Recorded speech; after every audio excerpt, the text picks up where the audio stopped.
ኮሚኒኬሽን ለታዋቂ ተናጋሪዎች ወይ ደግሞ ለቪአይፒ ሰዎች ብቻ የሚተው ሳይሆን ለሁላችንም የሚያስፈልግ ትልቅ የሆነ ስኪል ነው። ጥሩ ኮሚኒኬሽን ሁልጊዜ የሚጀምረው በትኩረት ከማዳመጥ ነው። እዚህ ጋር አስተውሉ፣ አንድ ንግግር ተሰሚነት የሚያመጣው በንግግሩ ብቻ ሳይሆን በነን ቨርባል ኮሚኒኬሽንም ጭምር ነው። ሰላም፣ እንዴት ናችሁ? ዛሬ እንግዲህ በስራ ህይወታችሁ በምናስበው አዲስ ፕሮጀክት ወይም ደግሞ ልንጀምረው ባሰብነው የንግድ ጉዞ ላይ ትልቅ ለውጥ ሊያመጣ ስለሚችለው ዋናው ነገር እናወራለን። ይህ ዋናው ነገር ደግሞ ምንድን ነው ካላችሁኝ የኮሚኒኬሽን ስኪል ነው። ስለሱ በደንብ እንወያያለን። እስከ መጨረሻው ድረስ አብራችሁ ነው።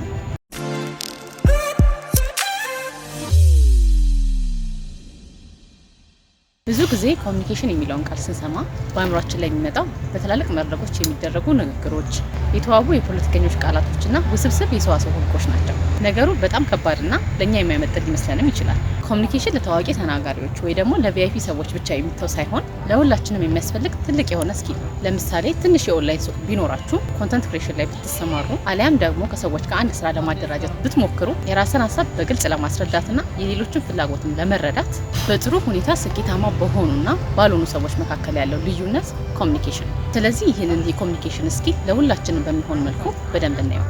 ወደ ዋናው ነጥብ ከመግባታችን በፊት ግን ትንሽ ወደ ኋላ ተመልሰን ስለ ኮሚኒኬሽን እንመልከት።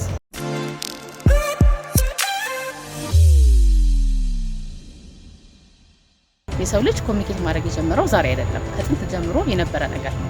እስቲ ያስቡት፣ በጥንት ዘመን አባቶቻችን በንግድ መስመሮች ላይ ሲንቀሳቀሱ፣ ትልልቅ የማህበረሰብ ስራዎችን ሲሰሩ እንዳሁኑ ጊዜ ዘመናዊ የስልክ አፕሊኬሽኖች ወይም ደግሞ ኢንተርኔት አልነበራቸውም ነበር። ነገር ግን የራሳቸው ሲስተም ወይም ሀሳብ ስላላቸው የራሳቸው የሆነ የኮሚኒኬሽን ሲስተም ነበራቸው። መልእክትን እንዴት በታማኝነት ማስተላለፍ እንዳለባቸው፣ ሰዎችን ለአንድ ዓላማ እንዴት በንግግር ማሳመን እንዳለባቸው ያውቁ ነበረ። ዛሬ ላይ ደግሞ በቴክኖሎጂ እገዛ መልእክትን ማስተላለፍ በጣም ቀላል ሆኗል። እጃችሁ ላይ ባለው ስልክ ብቻ ለዓለም ሁሉ በጥቂት ሰከንዶች የሚፈልጉትን መልእክት ማስተላለፍ ትችላላችሁ። ነገር ግን ቪዲዮ መስራት ወይም ደግሞ ቴክስት መጻፍ ቀላል ቢሆንም ነገር ግን መልእክቱ በትክክል ሰሚው ጋር ደርሶ ሰዎችን ማሳመንና ግንኙነትን ማሳደግ ግን ፈተና ሊሆን ይችላል። ውጤታማ ኮሚኒኬሽን የሚያስፈልገው ታዲያ ለዚህ ነው። ያ መጀመሪያ ላይ የሚኖረን ጉልበትና ፍላጎት ሳይቀዘቀዝ ከሰዎች ጋር ያለን ትስስር ሳይቋረጥ እንዲቀጥል የሚያደርገው ከበስተጀርባ ያለው ትልቁ ጥበብ ኮሚኒኬሽን ነው።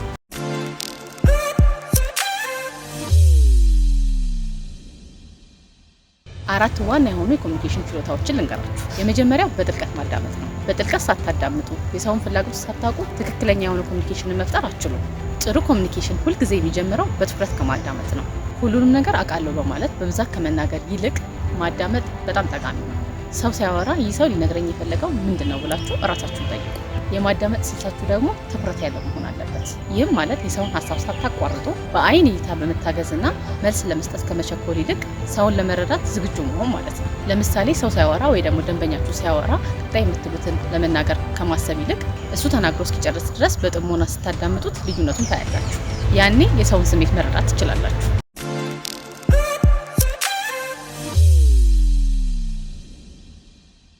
ሁለተኛ ዋናው ነገር ደግሞ ነን ቨርባል ኮሚኒኬሽን ነው።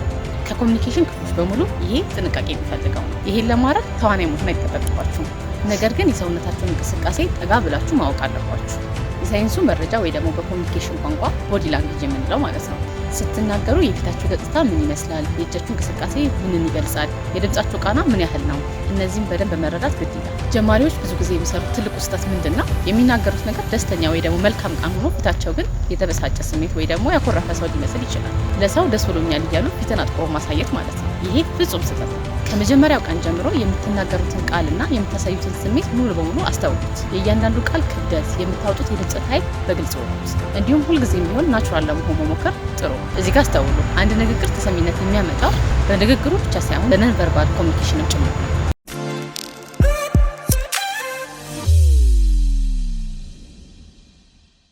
ሶስተኛ ዋናው ነገር ደግሞ ግልጽና አጭር መሆን።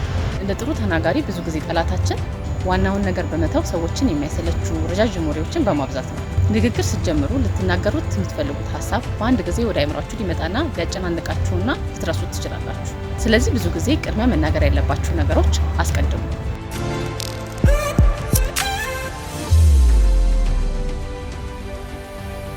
አራተኛው ሌላ የኮሚኒኬሽን ስኪል ራስን በሌላ ቦታ አድርጎ መተካት ነው፣ ወይ ደግሞ ራስን በሌላ ቦታ አድርጎ ማየት።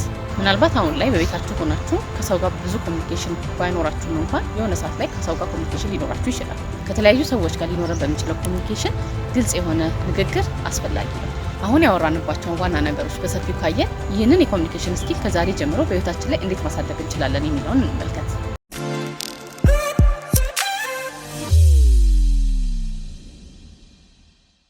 የመጀመሪያው እንግዲህ ሁልጊዜ እንደምነግራችሁ ዴሊ ሲስተም ይኖራችሁ። በየቀኑ መስታወት ስትቆማችሁ ወይ ደግሞ ስልካችሁን ከፍታችሁ ለ3 ደቂቃ የሚሆን ንግግርን ተለማመዱ። ይህ ልምድ ካሜራና ሰው ፊት ስትቆሙ በራሳችሁ የመተማመንና የንግግር ችሎታችሁን ይጨምራል። ሁለተኛ ሁሉንም ነገር ሪከርድ እያደረጋችሁ ተለማመዱ። የምታደርጉትን ንግግር መቅረጻችሁ የሚጠቅማችሁ የድምጻችሁን ቃና፣ የምታደርጉትን አክሽን እያንዳንዱን ነገር እንድታዩትና እንድትገመግሙት ያደርጋችኋል። የአነጋገር ፍጥነታችሁን፣ ድምጻችሁንም ለመገምገም ይረዳችኋል።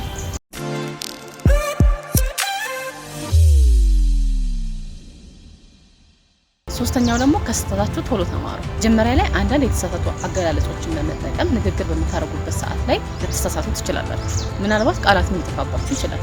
ይሄ ማለት ግን አትችሉም ወይ ደግሞ ስህተት ነው ማለት አይደለም። ሁሉም ጀማሪ ሰው ንግግር በሚያደርግበት ሰዓት ላይ ሊሳሳተው የሚችለው ነገር ነው። ዋናው ቁም ነገሩ ከስህተቱ ቶሎ መማሩ ነው። አቀራረብና የንግግር ችሎታን ማስተካከል ነው። ጥሩ የኮሚኒኬሽን ስኪል በአንድ ጀንበር የሚመጣ ተአምር አይደለም። በየቀኑ በምናደርጋቸው ፕራክቲሶች የሚመጣ ስኪል እንጂ። ዛሬ ሀሳባችሁን በግልጽ መናገር፣ ማዳመጥ መጀመራችሁ ነገ ጠንካራና ጎበዝ ተናጋሪ ያደርጋችኋል።